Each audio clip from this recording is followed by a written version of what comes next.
Hey, what's up mga bossing? Meron akong cancel para sa gitara. Alam niyo yung wireless connection para hindi ka na mag-cord papuntang amplifier o mixer. So yun yung binili ko. Tag 600. Ito. Pang electric guitar. Pwede rin siya sa pang acoustic. Subukan natin. So yung binili ko is color black. Kaya ako bumili nito mga boss kasi yung aking gitara kapag sinusuksok yung chord niya papunta sa amplifier, merong buzzing sound. Tapos kapag nire-record mo, rinig na rinig yung buzzing sound. So dito mo lang siya i-on. Ito. Tapos ilaw na. Try natin. Saksak natin yung speaker. Ayan yung speaker ko. Tapos ito ang aking mixer.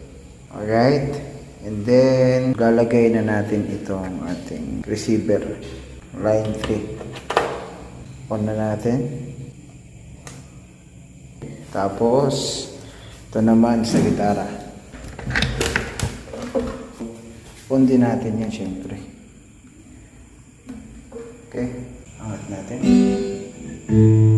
Uy, gumana.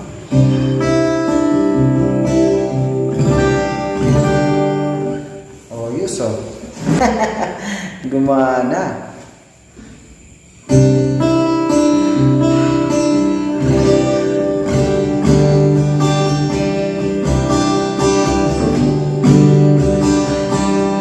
Wala na siyang buzzing sound. Oh, yes, no? Good. Approve.